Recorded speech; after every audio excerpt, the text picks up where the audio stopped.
अस्सलाम वालेकुम दोस्तों। अबू तालिब शाम में अपने तजारती कारोबार को निपटाने के बाद अपने भतीजे के हमरा मक्का वापस आ गए। मक्का पहुंचकर आप सल्लल्लाहु अलैहि वसल्लम ने पहले की तरह पसंद तर्ज जिंदगी को जारी रखा, लेकिन इनके चचा ने ये जरूरी जाना कि आप सल्लल्लाहु अलैहि वसल्लम अब्बास और हमजा असलह जंग की तरबियत हासिल करें। हमजा को अल्लाह ताला ने बड़ी कुव्वत दी थी, वो अभी से ही तलवार को बेहतरीन अंदाज में चला लिया करते थे। आप सल्लल्लाहु अलैहि वसल्लम का कद दरमियाना था और जहाँ तक जिस्मानी कुव्वत का ताल्लुक था वो भी मियाना ही थी, लेकिन तीरंदाजी में नुमाया सलाहियत के हामिल थे, जो इनके अजीम फोर फादर्स इब्राहिम अलैहिस्सलाम और इस्माइल अलैहिस्सलाम का विरसा थी।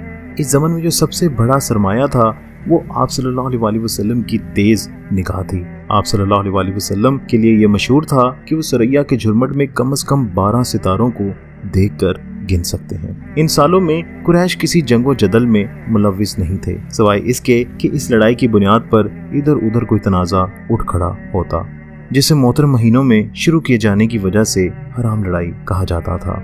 कबीला कनाना के किसी अवारा शख्स ने कबीला आमिर के एक फर्द को दगाबाजी से कत्ल कर दिया। इस अवारा शख्स ने ये जुर्म कर किला खैबर में पनाह ले रखी थी और उस वक्त किला खैबर सबसे ज्यादा महफूज था, जिसको कोई भी गिरा नहीं सकता था। खैर, इन वाकयात के नतीजे में वही तर्ज अमल इख्तियार किया गया जो ऐसे हालात के तहत सहरा के लोग किया करते थे, यानी गैरत के तकाजे के तौर पर बदला लेना। बस जिस कबीले का आदमी मारा गया था, इन्होंने किनाना पर हमला कर दिया।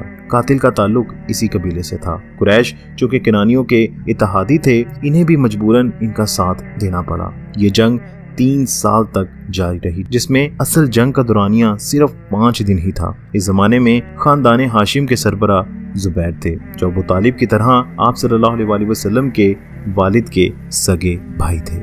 जुबैर और अबू तालिब अपने भतीजे को साथ लेकर तनाज़े की एक लड़ाई में गए, लेकिन इन्हें एहसास था कि वो यानी आप सल्लल्लाहु अलैहि वसल्लम लड़ाई के लिए बहुत कम उम्र है। फिर भी इनसे इस तौर पर मदद ली गई कि वो ऐसे तमाम तीर जो दुश्मन की तरफ आए और बगैर निशाना लगे वहां गिर पड़े थे, इनको इकट्ठा करके अपने चचाओं के हवाले करें ताकि इन्हें दोबारा इस्तेमाल में लाया जा सके। लेकिन बाद में एक ऐसी ही जंग में जबकि कुरैश और इनके इत्तेहादियों को बहुत ही बदतरीन मुकाबले का सामना था, आप सल्लल्लाहु अलैहि वसल्लम को अपने फन तीरंदाजी में महारत का मौका दिया गया और इनकी बहादुरी की बहुत तारीफ की गई। अरबों को अपने जंगी तौर तरीकों के बारे में सोचने पर मजबूर कर दिया। कुरैश के बहुत से लोग मुल्क शाम का सफर कर चुके थे और वो देख चुके थे कि वहाँ सल्तनत रोम के तहत अदलो इंसाफ यहाँ से बेहतर है। इसी तरह मुल्क हबशा में भी लड़ाई के बगैर इंसाफ का हसूल मुमकिन था, लेकिन अरब में ऐसा कोई कानून मौजूद नहीं था जिसकी वजह से जुर्म का एक शिकार ख्वाह फर्द हो या इसका खानदान अपने नुकसान की तलफी का दावेदार हो सके। बस यही वजह थी कि मोहतरम महीनों में जंग से पीछे रहने के बावजूद ये जंगें और इसी किस्म के दिगर कॉन्फ्लिक्ट्स के रद्द अमल में बहुत से ऐसे ज़हन पैदा हो गए जिन्होंने ऐसे तरीकों के बारे में सोचना शुरू कर दिया कि जिन पर अमल करके खून खराबे से बचा जा सकता था। लेकिन एक मौका ऐसा आया कि नतीजा सिर्फ सोच विचार और सिर्फ गुफ्तगू तक ही महदूद रहने की बजाय इन मराइल से कहीं आगे बढ़ गया। जहाँ तक कुरैश का ताल्लुक था तो इनमें से तो आम तौर पर सब लोग मुत्तफिक थे कि अमली कदम उठाया जाए, लेकिन इनके अदल इंसाफ को एक बहुत बड़े इम्तिहान से गुजर कर एक अमली कदम उठाना पड़ा। इसकी बुनियाद वो रुस्वाकुन वाकया था जो इस जंग के चंद हफ्तों बाद पेश आया। हुआ यूं कि मुल्क यमन की बंदरगाह सुबैद पर एक सौदागर मक्का आया। इसने चंद कीमती अशिया सहम खानदान के एक मुअज़्ज़ज़ फर्द के हाथों फरोख्त की। इन चीज़ों को मलकियत में लेकर सहमी खरीदार मुकर्रर शुदा कीमत की अदायगी से फिर गया।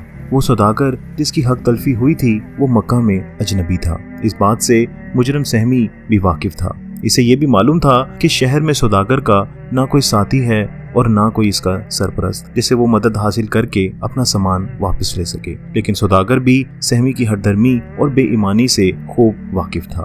वो करीब अबू कबीस की पहाड़ियों पर चढ़ गया और तमाम अहले कुरैश को मुखातिब करते हुए कहने लगा कि वो जालिम के खिलाफ इंसाफ मांगता है। वो तमाम खानदान जिनका सहमियों से कोई रवायती इत्तेहाद नहीं था, इनकी अक्सरियत ने फौरी कार्रवाई का वादा किया। कुरैश इस मामले में इत्तेहाद पर तुले हुए थे। इन्हें किसी और खानदान की परवाह नहीं थी, लेकिन इस इत्तेफाक और इत्तेहाद के बावजूद इनके लाशऊर में इस बात का गहरा एहसास था जिसने इन्हें विरासत कुसई पर आपस में मुअत्तरीन और मुनसरकीन के नाम से 2 ग्रुप्स में बांटा हुआ था। सहम का खानदान मुनसलकीन में से था। दूसरे ग्रोह के सरबराहों में से इस जमाने में मक्का का दौलतमंद और रईस अब्दुल्ला बिन जिदान था, जो कबीला तीम का सरदार भी था। इसने अदल और इंसाफ के अलमबरदारों को अपने वसीह मकान की पेशकश करते हुए मशवरा करने के लिए बुलाया। ग्रोह मुअत्तरीन में से सिर्फ खानदान अब्दुल शम्स और नौफल गायब थे। हाशिम, मुतलिब, ज़ोहरा, असद और तीम खानदानों की भरपूर नुमाइंदगी थी। इनमें आदि भी आकर शामिल हो गए जो मुनसलकीन में से थे।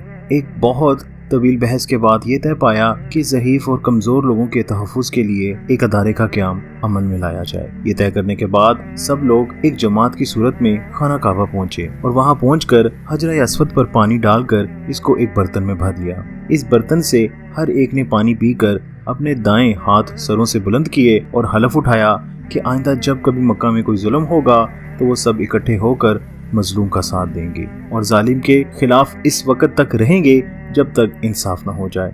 मजलूम हुआ कुरैशी हो, गैर कुरैशी हो या बाहर से आने वाला अजनबी क्यों ना हो। इस फैसले के बाद सही ने मजबूर होकर सौदागर को रकम अदा कर दी। इसके खानदान वालों ने भी मुआहदे में शिरकत न होने के बावजूद इसकी हमायत में कोई कदम न उठाया।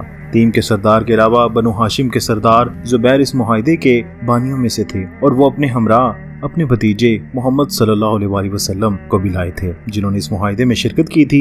बाद में कई साल गुजर जाने के बाद आप सल्लल्लाहु अलैहि वसल्लम ने फरमाया, मैं अब्दुल्ला बिन जिदान के मकान पर मौजूद था, जहां इतना बेहतरीन मुआहदा तय हुआ था कि अगर मुझे सुर्ख ऊँटों का एक पूरा गल्ला भी अपनी मौजूदगी के एवज पेश किया जाता तो मैं इसे कबूला करता। अब जबकि इस्लाम का दौर दौरा है, अगर मुझे इस मुआहदे में फिर बुलाया जाए तो मैं बाखुशी जाऊंगा। दोस्तों, इस मौके पर मौजूद एक और फर्द जो वहाँ मौजूद था वो मेजबान का चचाजाद भाई अबू कहाफा तीमी था, जो अपने बेटे अबू बकर को अपने साथ लाया था। हज़रत अबू बकर रज़ी अल्लाह अन्हु आप सल्लल्लाहु अलैहि वसल्लम से 2 साल छोटे थे। दोनों बाद में करीबी दोस्त बन गए।